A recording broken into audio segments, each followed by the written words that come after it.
Oke, hari ini kita masuk ke pelajaran kita yang ketiga, lanjutan dari yang kemarin tentang tentang luring ya.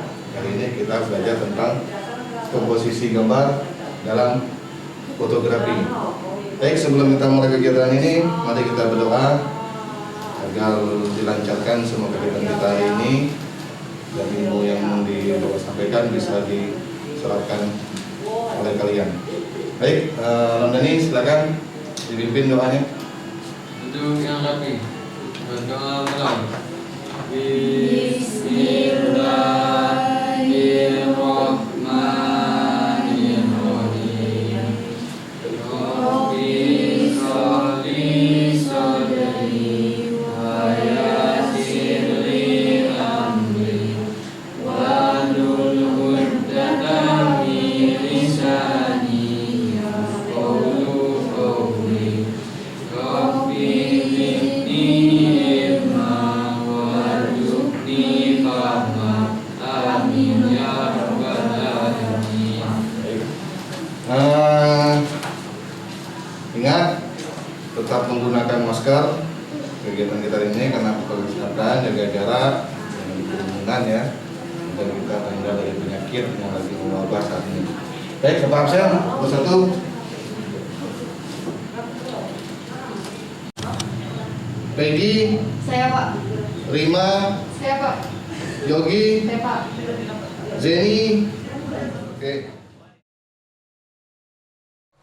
Hari ini kita akan masuk ke pelajaran kita yang berikutnya, yaitu tentang komposisi gambar dalam fotografi.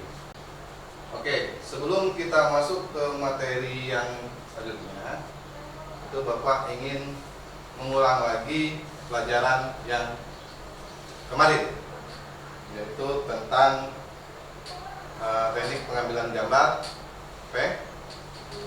panning atau blurring. Panning apa blurring kemarin? Blurring. Oke.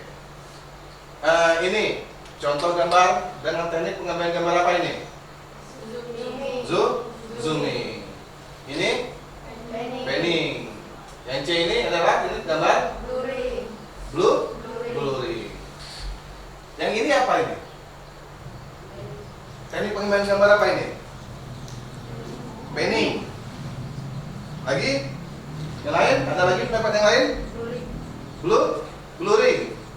Oke, kalau blurring seperti ini, dia ngeblur di belakang. Kalau panning, objeknya bergerak. Kamera juga ikut bergerak. Subjeknya yaitu backgroundnya tidak bergerak. Kalau zooming, itu teknik pengambilan gambarnya, objeknya didekatkan, objeknya bergerak. Itu zooming. Kameranya tetap, yang berjalan itu adalah lensa. Ini gambar apa ini? Teknik pengambilan gambar apa ini? Belum tahu?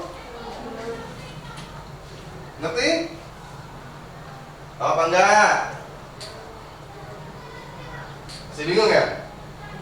Oke, kita lanjut. Kita gambar apa sih ini sih? Oke, kita lihat dulu tujuan pelajaran kita dulu supaya kita bisa masukin beberapa hal yang harus dicapai dalam pelajaran ini tentang komposisi gambar dalam fotografi. Yang pertama, tujuan pelajarannya adalah melalui kegiatan menyimak presentasi dari guru dan video dari YouTube tentang konsep komposisi gambar dalam fotografi, peserta didik dapat menjelaskan komposisi gambar dalam fotografi secara cermat dan mandiri. Melalui kegiatan menyimak video pemandangan atau landscape dari YouTube, peserta didik dapat menentukan komposisi gambar dalam fotografi dengan teknik exposure, point of interest, rule of thumb, angle of view, format atau landscape or portrait secara cermat, kritis, dan mandiri. Yang ketiga, melalui kegiatan menyimak video pemandangan atau landscape dari YouTube, peserta didik dapat menganalisis komposisi gambar dalam fotografi secara cermat, kritis, kreatif, dan mandiri. Melalui kegiatan praktik lapangan, peserta didik dapat menunjukkan komposisi gambar dalam view atau objek yang akan dibidik secara cermat, kritis, kreatif, dan bertanggung jawab. Melalui kegiatan praktik lapangan, peserta didik dapat melaksanakan teknik dan kaidah komposisi gambar secara fotografi, cermat, kritis, kreatif, dan tanggung jawab.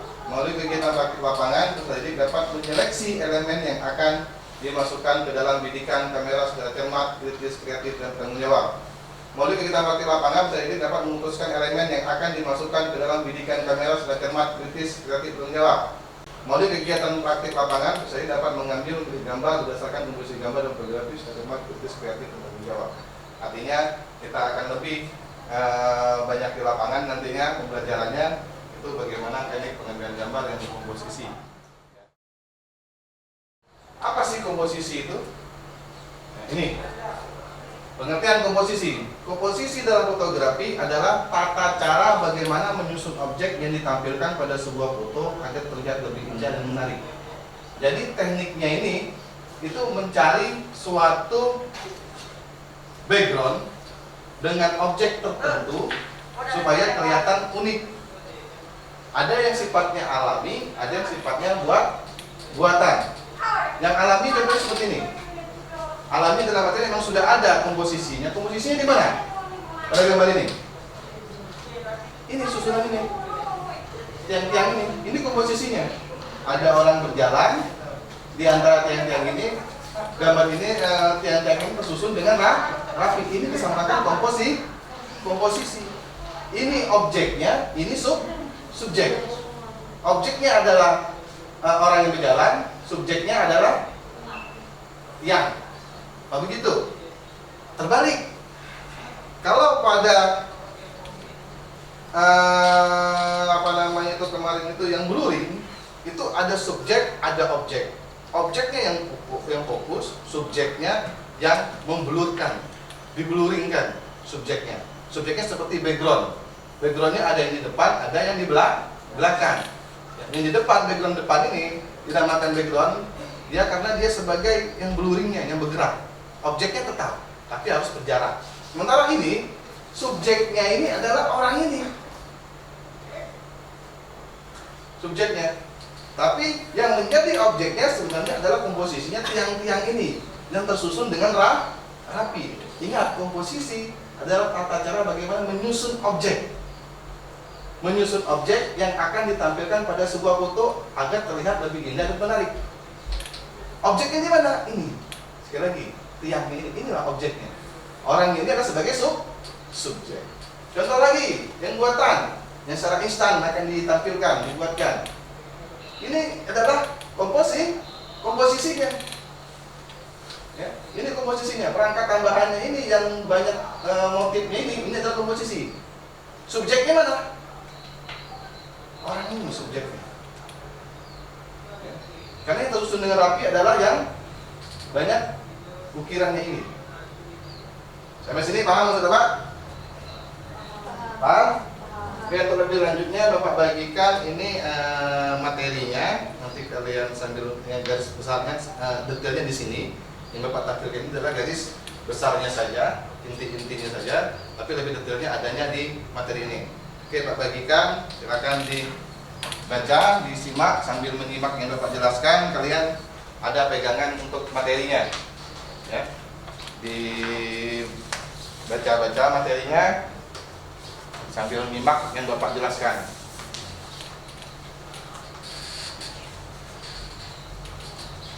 Yaitu materi tentang komposisi gambar dalam fotografi. Selanjutnya, ini contoh videonya. Saya amati video ini akan lebih belajar tentang bagaimana sih prosedur teknik dalam pengambilan gambarnya. Di video inilah akan ditampilkan. Halo kawan-kawan pejuang fotografi Indonesia, bertemu lagi dengan saya Nur Eva. Kali ini kita akan sama-sama belajar mengenai komposisi di dalam fotografi. Di dalam fotografi ada beberapa teknik yang harus kita pahami sebelum kita memotret. Salah satunya adalah mengenai komposisi. Mengapa kita harus tahu tentang komposisi? Komposisi memiliki kekuatan untuk menyampaikan secara tepat pesan yang ingin kita sampaikan kepada publik.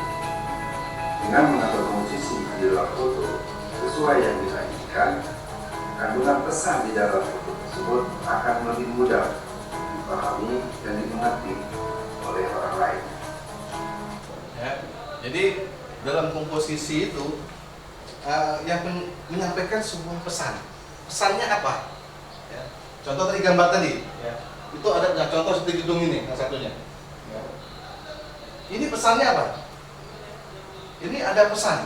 Setiap detil foto dan komposisi itu punya suatu hal yang disampaikan kepada yang melihat, atau kepada pembacanya, atau kepada yang melihat.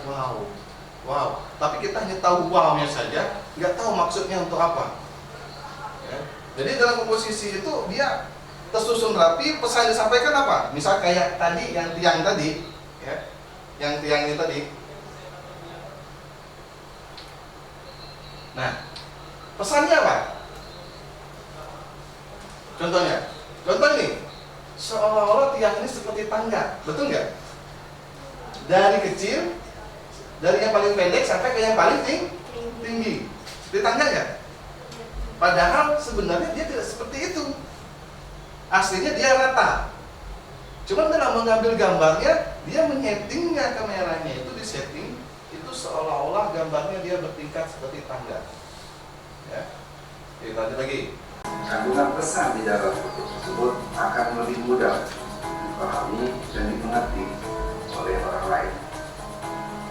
Komposisi adalah sebuah cara untuk memandu atau mengarahkan mata audiens untuk melihat elemen yang ingin kita tonjolkan dari sebuah foto.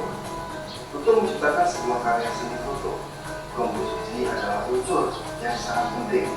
Apabila komposisi tidak diperhatikan, akibatnya selain foto itu kurang enak dilihat, pesan yang ingin kita sampaikan oleh fotografer menjadi tidak tersampaikan. Ya, jadi komposisi itu benar-benar suatu pesan yang harus dimengerti. Komposisi yang baik akan mudah dimengerti orang dan tersusun dengan rapi. Kalau komposisinya atau susunan yang tidak baik, orang akan bingung maksud dari foto ini apa.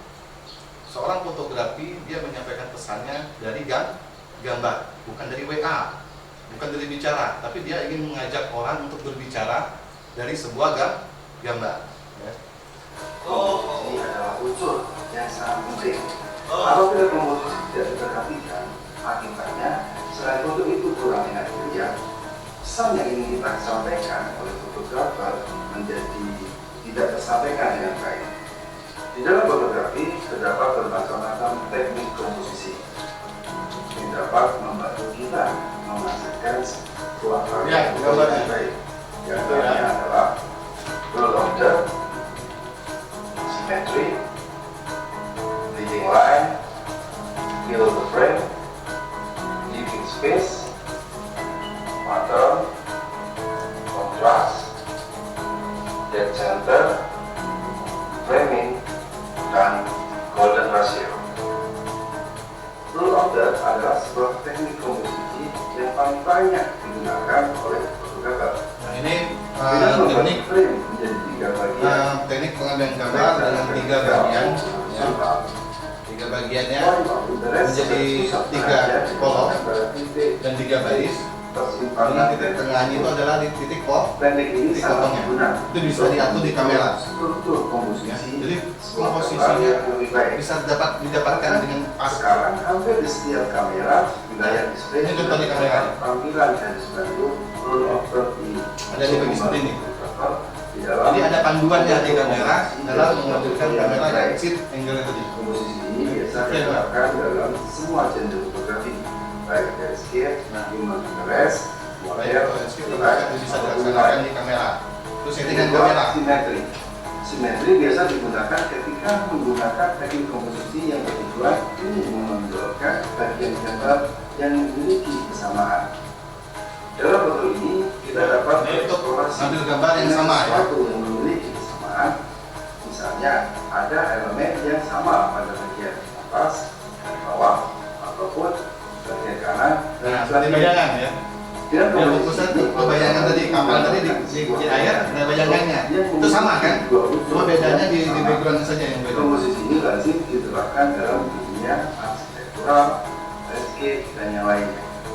Ya, komposisi ya. Yang ketiga, leading lines. Leading lines adalah teknik komposisi dengan cara membantu mata audiens tertuju pada beberapa elemen yang penting berupa garis lurus maupun lengkung di dalam sebuah foto. Teknik ini juga membantu menciptakan sebuah imajinasi atau ilustrasi dimensi di dalam sebuah foto tersebut. Pada umumnya, elemen-elemen yang dapat digunakan sebagai leading lines adalah pola-pola bangunan Ya. atau perjalanan, Leading lines yang diambilkan sini di gedung-gedung tinggi. frame adalah teknik komposisi dengan cara memenuhi frame dengan subjek foto dan meninggalkan sedikit ruang atau bahkan tidak ada ruang sama sekali di sekitar frame. Ini dapat menjadi lebih efektif dan lebih indah. Hal ini dapat membuat mata audiens dapat benar-benar fokus pada subjek utama. Itu banyak ya binatang ya, hewan ya. Tapi agak susah ngambil hewan karena hewan bergerak. Dapat mengeksplorasi Nyari momennya itu agak susah. Tapi sangat bagus kelihatan. Itu fotografi yang seperti objeknya telah model seperti ini yang itu kedua gampang. adalah living space. Karena kita yang ngaturin. Kalau hewan susah ngaturin. Meninggalkan ruang kosong Tapi yang lebih luas bagusnya di hewan. di sekitar Kalau bicaranya pesannya itu di hewan. dan ini dapat membuat foto menjadi lebih atraktif. Teknik komposisi ini dapat menciptakan sensasi sederhana dan minimalis. Sebagaimana teknik komposisi field frame, teknik komposisi ini dapat membantu mata audiens menjadi lebih fokus pada subjek utama di dalam foto tersebut. Nah, subjeknya adalah orang. Kalau itu lagi kita lagi ya, subjeknya orang. Komposisi ini biasa Dan backgroundnya gunung tadi. press, street fotografi, dan yang lain-lain. Yang keenam, pattern. Komposisi ini adalah teknik dengan mengutamakan berbagai pola atau pattern yang dapat kita temui di kehidupan sehari-hari, baik itu buatan manusia ataupun kreasi alam. Sebuah pola atau pattern dapat menjadi sesuatu yang menarik. Nah, seperti ini kan. Ini adalah bentuk menyajikan stadion. harmonisasi Ya. dan tidak Komposisinya dapat ada di kursi-kursinya itu. dengan demikian, Itu komposisinya. diharapkan dapat ikut merasakan nuansa harmoni dan irama di dalam foto tersebut. Dengan menyatukan beberapa pola ke dalam foto, kita dapat menciptakan sesuatu komposisi yang enak dilihat dan nyaman dilihat. Komposisi ini biasanya diterapkan dalam Ini komposisi warna-warni ini. di live Ya. dan yang lainnya. Yang ketujuh adalah kontras. Kontras adalah komposisi yang menampilkan subjek foto yang terlihat dominan dibanding unsur lain di sekitarnya karena kontrasannya. Banyak elemen yang kita lihat kontras di sekitar kita, baik dari segi pencahayaannya, gelap terangnya, atau Kontras itu dia mengambil titik fokus cahayanya di mana. Itu kontras. Bukan dibuatan, tapi memang aslinya dari alamnya sendiri. Evaluasi dalam sebuah foto itu.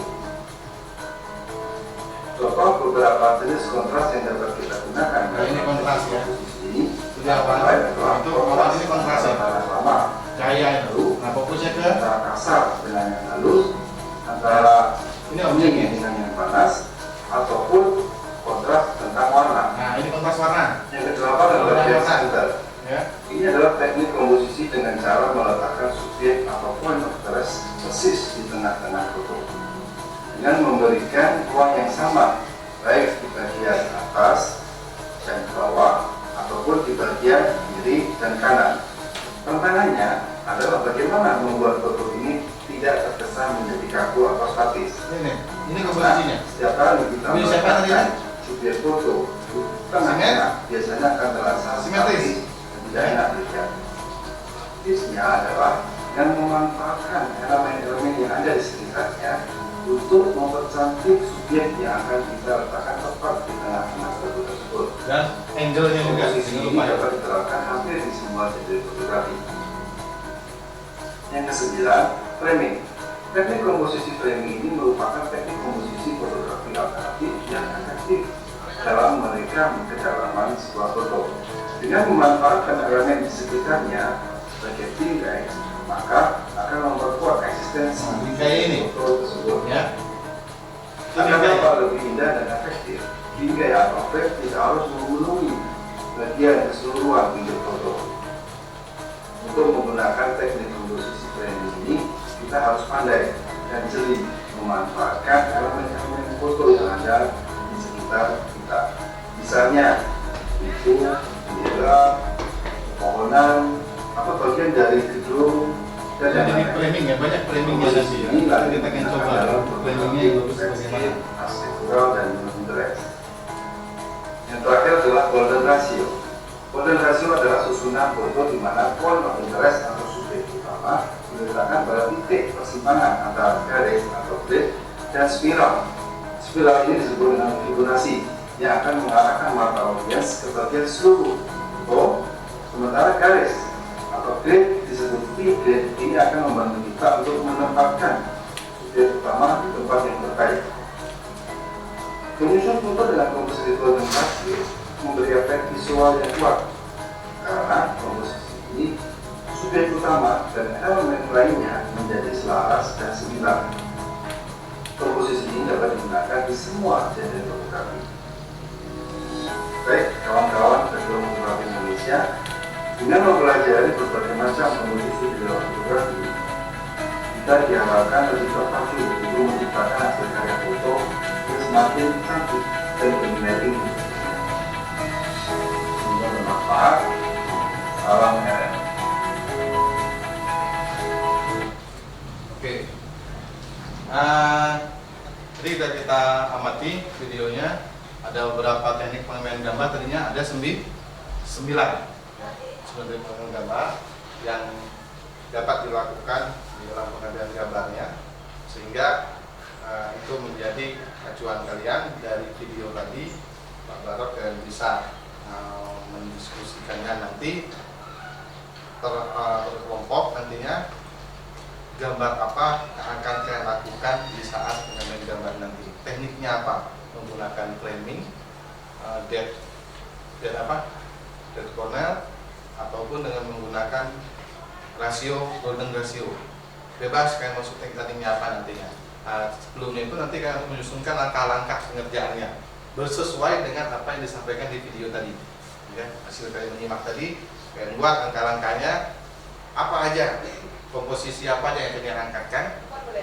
Bebas, berapa akan bebaskan. Tapi kalau bisa satu orang satu komposisi, maksudnya satu teknik pengambilan gambarnya, mau framing, mau golden ratio, mau line of depth ataupun dead corner segala macam itu silakan dipilih.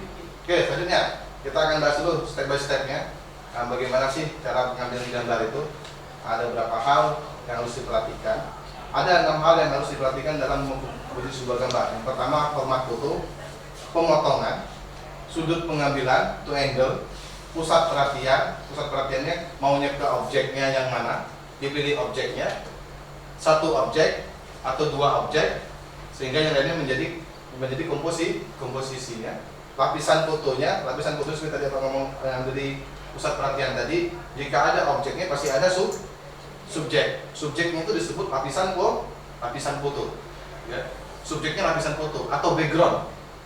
Dan background itulah yang akan menyampaikan pesan-pesan sesuai dengan ada yang digambar ataupun objeknya. Garis imajinasi. Apa sih format foto, pemotongan, sudut pengambilan gambar, pusat perhatian, lapisan foto dan garis imajinasi? Oke, kita jelaskan satu-satu. Format foto. Ada 5W, 1H. Who, what, why, where, when, how. 5W, 1H. Selalu merencanakan foto dalam sebelum memotret. Bayangkanlah di angan-angan Anda tentang 5W, 1H. Who, siapa, what, apa, why, where, when, kapan, how, siapa. Kita jelaskan satu. Apa sih itu who? Who di sini bukan hanya orang, bisa saja benda atau hewan. Tentu akan beda perlakuannya saat memotret atau memfoto manusia dengan mobil, apalagi saat memotret pemandangan atau bangunan. Itu berbeda tekniknya. Maka itu tentukan dulu siapa yang akan kita foto. Objeknya siapa? Mau orang, mau bunga, mau mobil, mau bangunan, mau pemandangan. Fokuskan ke situ dulu langkah-langkahnya. Ya. Langkah selanjutnya yaitu what? Apa saja yang akan difoto? Ya. Objek pendukung yang ada di sekitar objek utama atau who sering disebut dengan properti. Ya.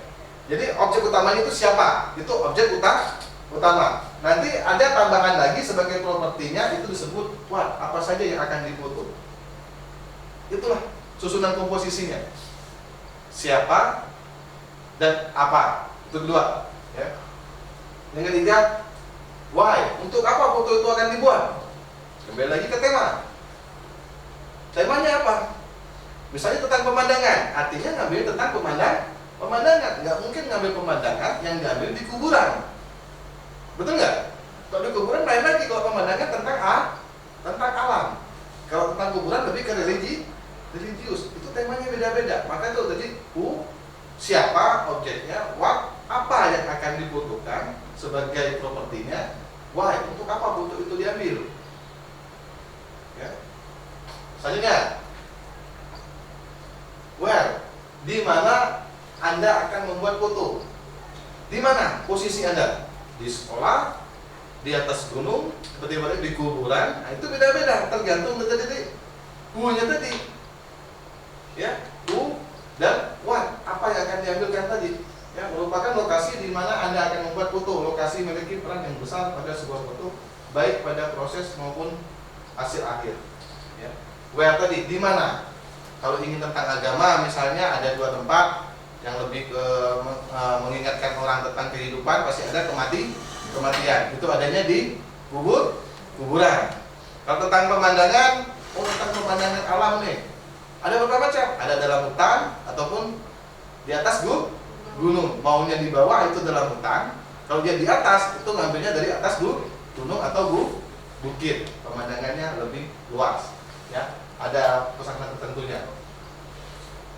When, kapan akan memotret? Ya, kapannya itu, kembali lagi ke tadi, merupakan waktu kapan Anda akan melakukan pemotretan. Untuk diperhatikan, kedudukan matahari merupakan faktor utama pada pemotretan di luar ruangan. Kita pasti akan mengambil foto itu di luar ruangan. Dalam di luar ruangan itu kita outdoor. Ya. Kalau ingin mengambilkan sebuah foto matahari yang terbit, paling enaknya itu pasti di antara pantai atau lautan. Tapi dilihat dulu posisinya. Kita itu terbenamnya sebelah mana? Terbitnya sebelah mana? Kalau matahari terbit sebelah mana? Sebelah timur. Kalau ingin melihat matahari itu naik, itu posisi kita harus menghadap ke sebelah timur. Tapi lokasinya di mana lagi? Tadi where tadi, ya, lokasinya. Kalau ingin mengambil matahari terbit ataupun terbenam, itu bagusnya di pantai. Kalau di dataran bawahnya, kalau ingin dataran tingginya di atas bukit, itu kelihatan jelas posisi mataharinya. Pasti antara timur dengan dengan ngadapnya ke utara, nggak nyambung. Ya, udah mau kiamat artinya itu. Kalau udah matahari sebelah utara, ya, terbitnya atau terbenamnya sebelah selatan. Ya, nah itu harus tahu when, kapannya akan memotretnya, waktunya. Karena keindahan atau komposisinya akan terlihat di sini. Kita mainnya di kontras. Ini namanya kontras. Mainnya di cahaya yang samar-samar, dikelilingi oleh kegelapan. Ada lagi pancaran sinarnya di sini. Ya. Bagus sekali ini, susah mencarinya. Kadang-kadang kita di fotografer itu ngambilnya berhari-hari, nunggu itu kan. Ya, terkena awannya bagus, terkena mendung, nunggu lagi, besok lagi. Ya. Jadi seorang fotografer tuh memang harus sabar. Ya. Nah ini satu halnya. Teknik apa saja yang akan dibuat? Ya. Ini tekniknya apa aja? Mau ngambil tekniknya, ini gelas jatuh, airnya seperti melengkung, ini bukan buatan. Ya.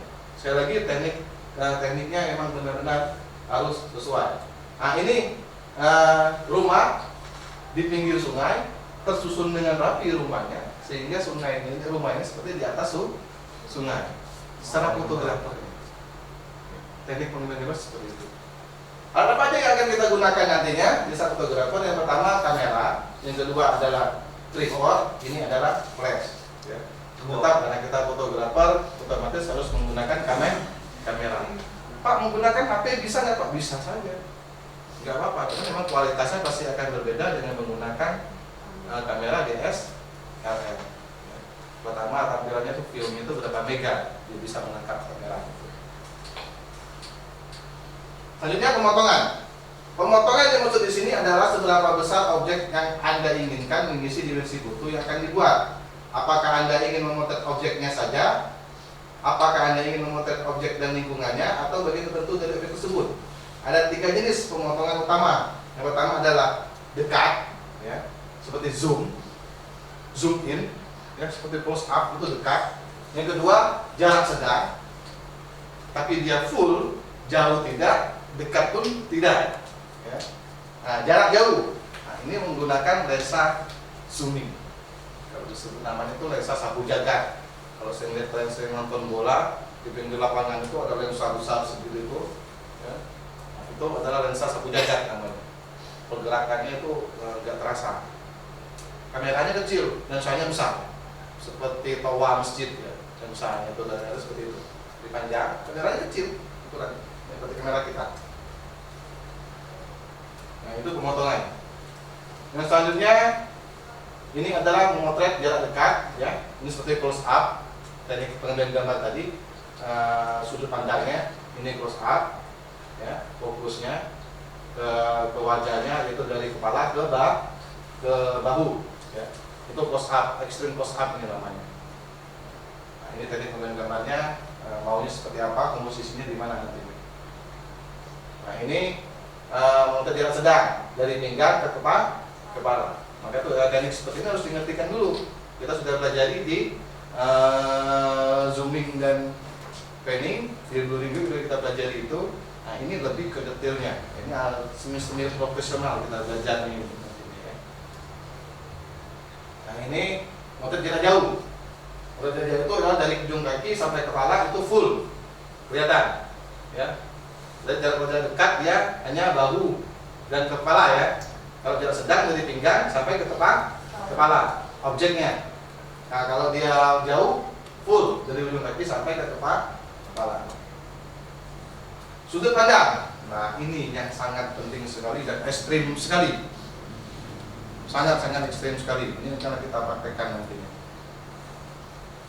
Pertama pandangan manusia, yang kedua pandangan burung, ketiga pandangan kodok atau frog. Pandangan manusia itu lurus, seperti ini, standar, ya, rata, standar. Ya. Tapi kalau pandangan burung itu ngambilnya dari atas. Burung itu kan di atas, jadi melihatnya itu seperti gini, ngejit. Kita mengejit seperti ini, ataupun menggunakan meja, ataupun yang ekstrim lagi menggunakan tangga. Ada lagi di rumah tingkat, mereka kadang-kadang 2 orang satu meganya, dia ngambil gambar seperti ini. Seperti mau jatuh itu. Pengamannya harus benar-benar bagus. Pandangan kodok atau frog, yang ini pandangan kodok. Nah, ini kalau pandangan ini pandangan burung, ya. Dengan menggunakan one pot, ya, satu pot ataupun tripod juga bisa, mana berat atau tripod, tapi dari atas. Dengan menggunakan otomatis, ya, frame-nya, shoot-nya dia otomatis. Jadi berapa detik dia bisa mengambil berapa foto. Kalau seandainya foto kan kejauhan kan, nah itu dia menggunakan auto pada kamera DSLR. Ini frog, ya, ekstrim kan, sampai dijungkat balik. Jungkat balik ngambil gambarnya itu tadi, ngambil gambar terbalik posisinya. Sudut pandang pengambilan gambar di sini adalah di mana posisi Anda sebagai fotografer terhadap objek yang Anda foto. Apakah Anda sejajar dengan objek, lebih tinggi, apa lebih rendah? Itu tergantung tekniknya nantinya. Nah, ini pandangan manusia seperti ini, ya. Ini pandangan kodok. Ini adalah pandangan burung dari atas. Ini lurus, ini dari atas, ini dari bawah. Ya. Ini rata. Tadi Bang ngomongin, ini dari atas dengan menggunakan one pot ataupun menggunakan perangkat tambahan seperti tangga ataupun meja, kita naikin di atas. Ini pandangan kodok dari bawah. Oke, ruang tajam. Pusat perhatian. Pusat perhatian adalah objek utama pada foto yang akan Anda buat atau pada pusat perhatian. Disinilah pesan yang akan kita sampaikan melalui foto yang diletakkan.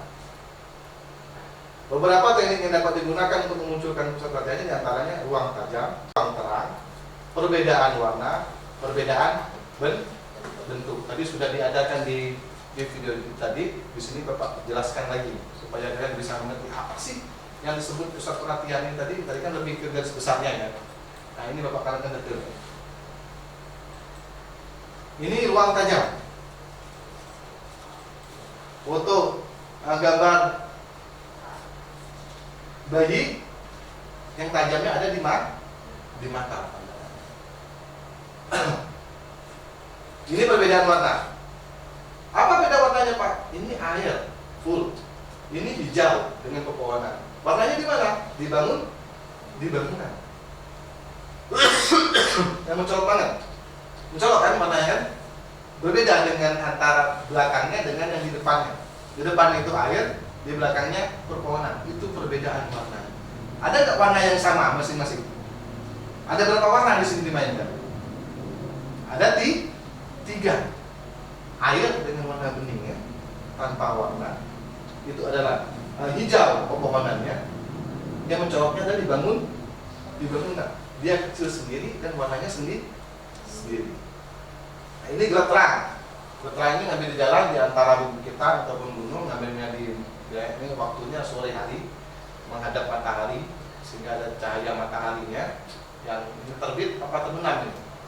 Kalau dilihat ya, seperti terbit apa seperti terbenam? Merah kayak gini. Terbenam. Kalau merah seperti terbenam. Ya. Dia mataharinya turun.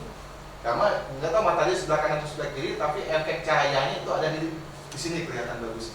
Ini efek cahaya daripada matahari, bukan dibuat, tapi memang alaminya. Di saat itu awan memang saat itu lagi rada-rada mendung tidak, tapi cahayanya bisa tembus cahaya mataharinya. Nah ini perbedaan bentuk. Kepala botak semuanya, dia sendiri yang menoleh ke atas. Ini namanya perbedaan bentuk. Maka tuh Bapak main tuh bersarankan kita akan mengambil teknik gambar bentuk ini ya, supaya kalian bisa menjelaskannya dan mudah diambilkan nanti untuk pelajaran. Satu belum kita kembali. Kelima, lapisan foto. Pada dasarnya foto yang bagus memiliki 3 lapisan foto. Akan tetapi ada beberapa foto yang tidak dibolehkan menggunakan latar depan atau biasanya pada foto-foto resmi. Latar belakang biasanya digunakan sebagai bingkai alami sebagai backgroundnya. Latar tengah biasanya di sini objek perhatiannya diletakkan, ya, seperti bunga ataupun kursi itu diletakkan. Ya. Latar belakangnya ya seperti background tadi, ya, kayak orang nikah itu ada pelaminannya, nah itu diletakkan supaya kelihatannya indah. Posisi backgroundnya dan kelihatan resminya tadi. Garis imajinasi. Garis imajinasi adalah garis palsu pada foto yang disebabkan oleh perbedaan gelap terang ataupun perbedaan warna. Komposisi garis yang ada di foto sangat berpengaruh terhadap kekuatan foto tersebut. Dengan komposisi yang baik kita dapat memperkuat pesan yang disampaikan. Beberapa rumusan yang dapat digunakan untuk komposisi foto. Yang pertama, ya, beberapa rumusan yang dapat digunakan ya. Yang pertama, garis horizontal, garis vertikal, garis melintang atau diagonal, irisan sepertiga, irisan emas. Ini beberapa rumusan yang dapat digunakan untuk memposisikan garis. Garis horizontal adalah garis datar dari ujung ke kiri, dari ujung kiri ke ujung kanan, utuh atau sebaliknya. Garis horizontal memunculkan karakter terang dan memantapkan, selain itu juga memunculkan karakter pasif dan kaku. Seperti ini. Garisnya sebelah sini. Ini dilebihkan. Ya, sebagai tambahan daripada gambar. Garis vertikal adalah garis tegak lurus dari bawah ke atas atau sebaliknya. Garis vertikal memunculkan karakter stabil, megah dan agung, tetapi juga memunculkan karakter statis dan kaku.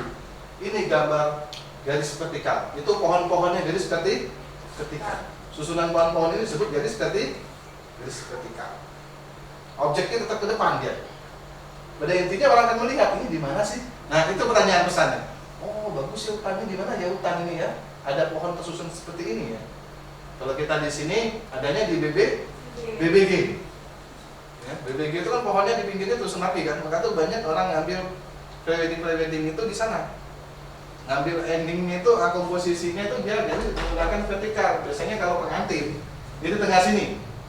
Ya. Nah, teman komposisinya di sini, ini komposisinya. Itu disebut garis vertikal. Oke, lanjut.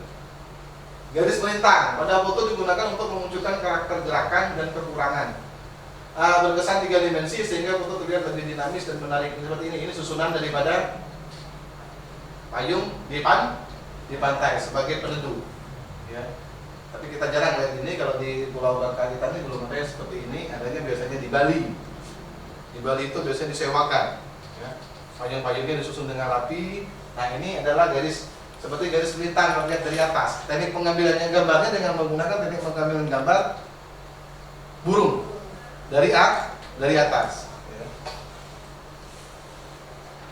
Irisan sepertiga. Irisan sepertiga adalah membagi sebuah foto dengan dua garis horizontal sehingga menghasilkan 9 bidang yang sama lebar. Letakkan pusat perhatian pada salah satu dari 4 titik pertemuan tersebut pada sini. Dan sebutkan tadi, ya. Ini adalah irisan sepertiganya. Dia ngambil di sini. Maunya objeknya ini di mana? Apakah di titik yang bawah atau di titik yang atas? Secara otomatis pergerakan kameranya harus pas, ya. Atau objeknya maunya di tengah, di antara irisan atau potongan titik pada titik ini. Nanti itu bisa lihat tuh di kamera. Kita akan coba.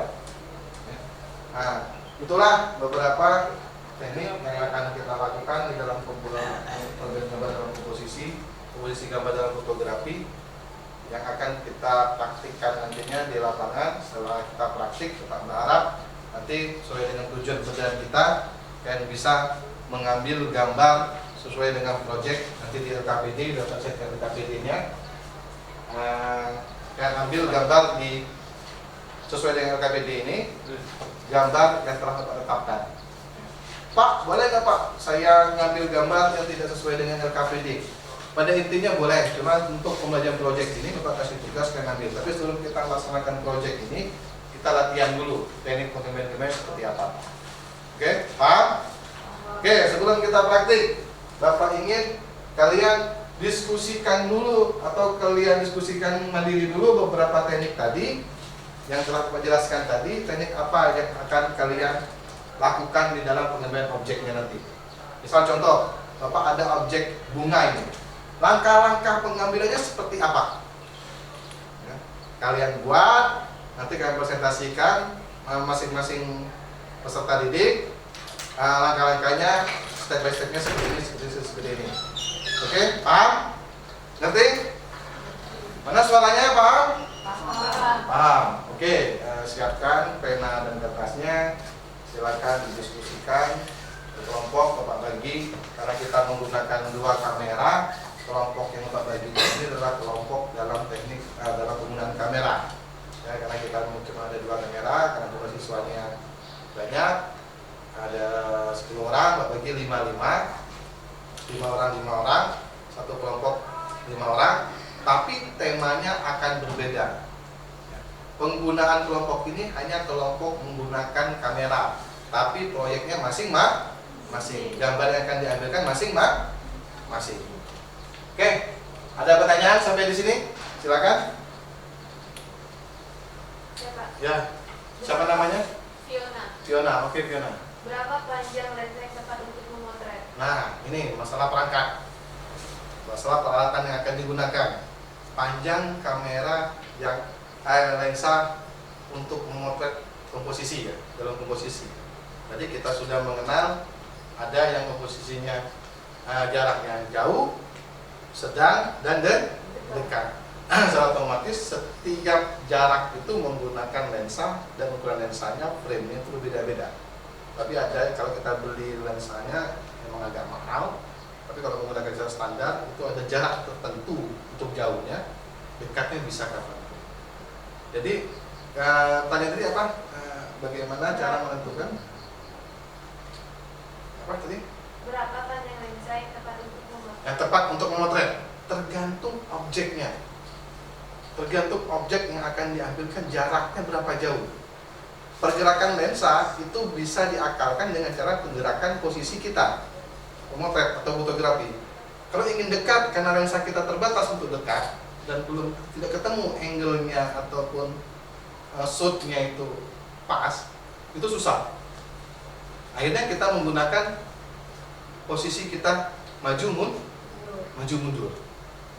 Mau maju atau mau mundur. Itu posisi yang dapat digunakan nanti. Tapi sebelum kita ke lapangan, kita diskusi dulu berkelompok. Tadi sudah Bapak bagikan per kelompok, 5 orang, satu kelompoknya. Silakan disusun dulu langkah-langkah di dalam pengambilan gambar fotografi dalam bentuk bit of death tadi, ya. Bit of death tadi kita susun, kita ngambil yang dulu, yang sederhana dulu ya. Belum ke profesional, kita baru belajar tentang komposisi ini. Bagaimana rangka-rangka cara pengambilan gambar tersebut? Ya, nanti disusun, dipresentasikan ke depan. Nah, nanti ada tanya jawab di kelompok lainnya. Siap? Ya. Oke, itu aja. Silakan dibagi kelompoknya, disusun, berdiskusi dulu di dalam ruangan itu. Kalau yang manusia sejajar artinya kan ya, tegak lurus gini kan ya. Jadi posisi kameranya tegak lurus. Walaupun kameranya di bawah, tapi pengambilan gambarnya tetap harus lurus. Kalau Fiona, kayak manusia juga. Oke, sama dengan Melda ya nanti ya. Nanti tinggal angle aja diatur posisinya, maunya dari samping kiri atau samping kanan. Kalau si Yogi, pandangan burung dari atas ya. Oke. Jadi dengan menggunakan rule of the third-nya tadi, ada 3 sudut pandang yang bisa diambilkan. Ya. Siap ya? Siap. Oke, nanti ditulis yang rapi langkah-langkahnya. Si Siti nanti jangan lupa ditambahkan tuh Siti nanti pengambilan gambarnya, maunya pengambilan gambar yang apa tadi tadi vlog ya, Iya. vlog karena ingin ngambil dari Bawah. bawah. Nah, nanti kan si Melda nanti kan ngambilnya dari pandangan manusia ya. Langkah-langkahnya sama, nggak apa, itu langkah-langkah true of tweet-nya tadi ya. Nah, itu yang diambilkan, teknik pengambilan seperti itu karena kita masih masuk ke tema itu dulu ya. Cuma teknik pengambilan yang akan berbeda nantinya, sehingga masih akan merupakan komposisi, masih mempunyai komposisi masing-masing. Oke, paham? Oke, silakan disusun yang rapi dulu. Langkah-langkahnya, tentukan pengambilan gambarnya, ditambah lagi pengambilan gambarnya nanti ya. Itu ada 4 tuh kan. Nah, pengambilan gambarnya punya Siti tadi apa gitu ya. Ingin 1 orang perwakilan dari kelompok 2 Siti untuk mempresentasikan hasil diskusinya, langkah-langkah dalam pengambilan gambarnya tadi untuk yang gambar posisinya. Silakan Siti dulu.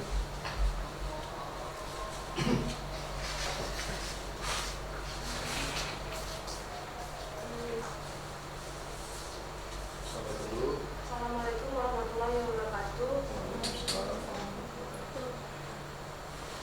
Tadi sudah dijelaskan ada Pak Adis teknik pengambilan gambar Yang menggunakan dengan menggunakan rule of the threads. Kita dibagi menjadi 3 bagian dalam pengambilan gambar. Rule of the threads yaitu pengambilan dari atas burung, dari bawah kodok atau frog, dan manusia. pandangan manusia. Dengan manusia sejajar. Langkah-langkahnya bagaimana? Langkah-langkahnya: 1. Aktifkan tampilan rule of the third tersebut di kamera kalian masing-masing. 2. Tempatkan objek foto berada di salah satu persimpangan garis rule of the third. 3. Tempatkan objek tempat berada di tengah. 4. Diagonal. Punya Siti ngambilnya tekniknya apa? Kalau saya mengambilnya dari frog, Pak. Vlog ya? Ya. Vlog atau dari kodok, mata kodok ya? Iya. Oke. Ada pertanyaan dari kelompok lain teman-temannya? Nah, itu langkah-langkah untuk rule of the thread-nya. Rule of the thread-nya Iya. dengan punya Siti itu mengambil teknik pengambilan fotonya itu dengan vlog atau mata kodok dari bawah ke atas. Nah, pandangannya teman-teman yang lain juga berbeda ya, yang kelompok ya, beda ya, beda. Oke, ada yang Bapak dengar tadi, ada yang pandangan manusia atau pandangan orang, ada lagi yang burung, pandangan burung dari atas. Objeknya sebenarnya apa? Objeknya bunga. Bunga. Iya. Oke, tantangannya besar bunga ini karena bunga itu relatif pendek ya. Oke, silakan duduk. Terima kasih untuk pasangan, tangan.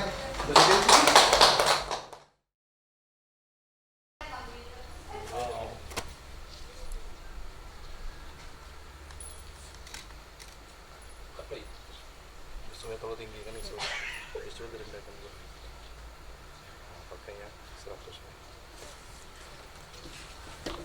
Di bawah sini nih. Kalau vlog tuh dari sini. Vlog dari bawah sini. Ke sini.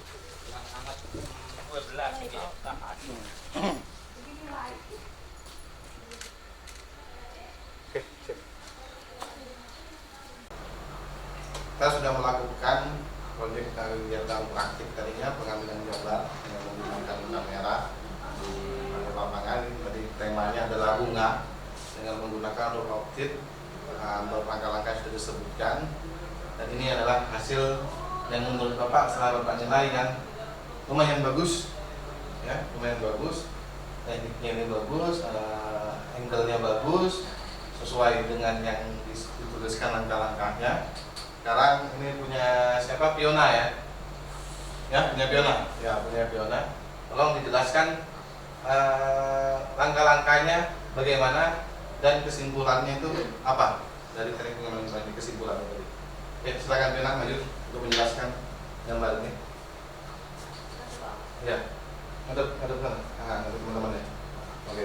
Ini adalah foto bunga yang saya ambil dari lingkungan sekolah.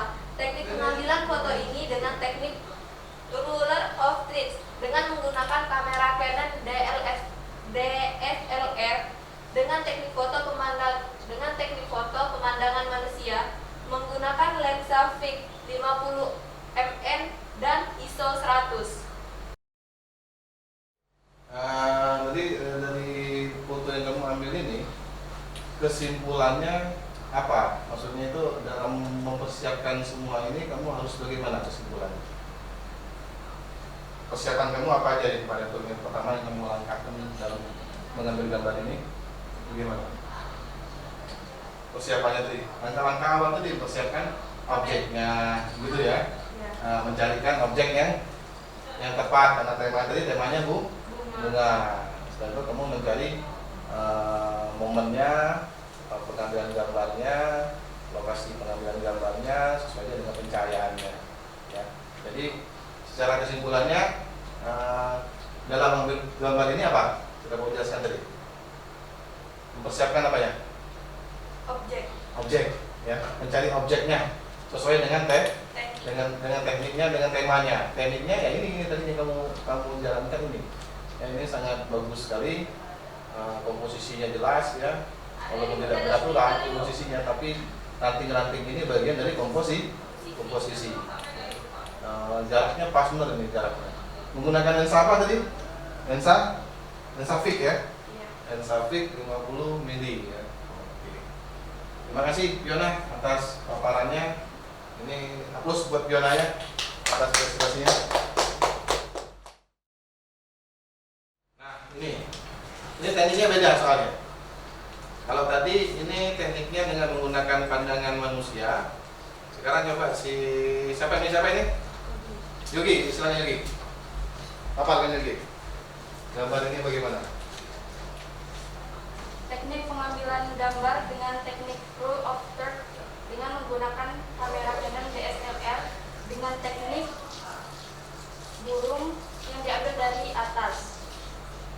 Menggunakan lensa fix 50 mm 100 ISO 100. ISO 100. Oke. Kenapa menggunakan ISO 100? Karena di outdoor. Karena di luar ruangan. Otomatis cahayanya berlebihan ya. Jadi kalau menggunakan ISO tinggi dia akan tinggi. Nah, ini menggunakan pandangan burung. Ya, bagus sekali dengan sesuai dengan apa yang diarahkan dan direncanakan awalnya langkah-langkahnya ya.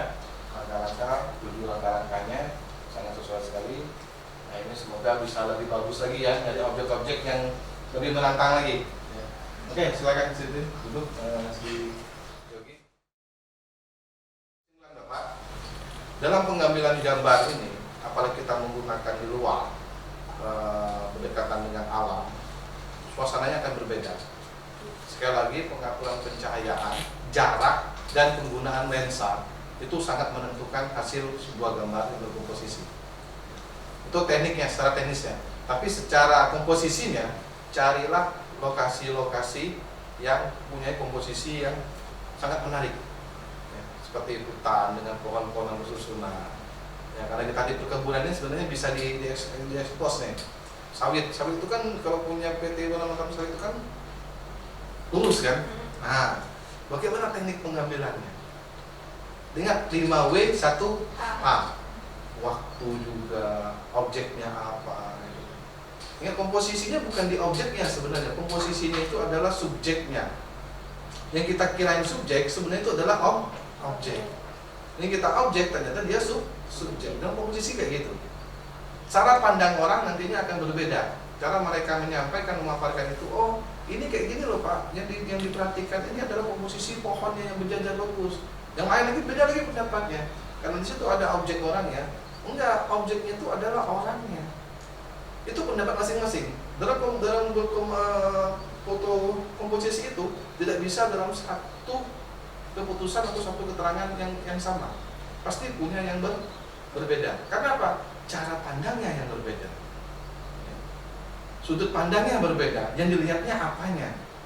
Nah, karena kita berbicara tentang komposisi, yang dilihatnya adalah komposisi daripada susunannya. Dia diagonal, diametris, ataupun vertikal. Ya. Itu yang dilihatkan itu adalah susunannya yang mendukung daripada objek foto. Tapi yang nilai adalah komposisinya. Ya. Jadi itu sebuah Bapak sekali lagi perhatikan di dalam mengambil gambar itu komposisi gambarnya segala macam elemen-elemen lainnya itu harus dilihat dari pendukung-pendukungnya kayak background, kayak objek, perangkat juga ya. Kalau seandainya perangkatnya itu inginnya bagusnya itu tidak bergerak menggunakan tripod, tapi Bapak jarang sih menggunakan tripod. Kenapa? Nggak bebas bergeraknya. Sementara kita tuh perlu kebebasan bergerak untuk menempatkan posisi kita tuh di mana.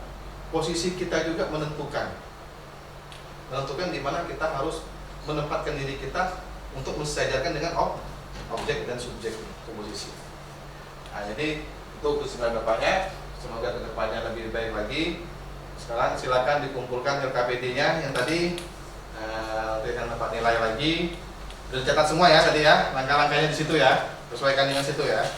Oke, nanti Bapak akan umumkan nilainya berapa yang terbaiknya. Itu aja untuk pertemuan kita hari ini. Semoga apa yang kita pelajari ini menjadi berkah kita dan menjadi motivasi untuk kedepannya bisa lebih profesional lagi.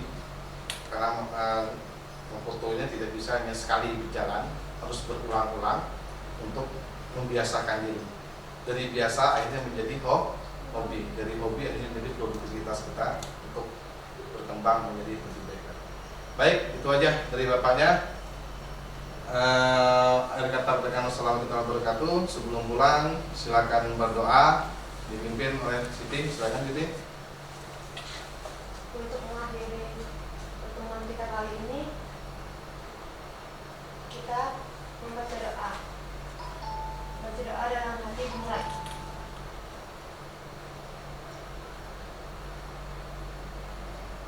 Doa selesai. Oke, terima kasih. Tolong dirapikan labnya. Hati-hati pulangnya. Sampah-sampah perlu dikumpulkan, dibuangkan, kursi-kursi dirapikan lagi. Akhirnya, assalamualaikum warahmatullahi wabarakatuh.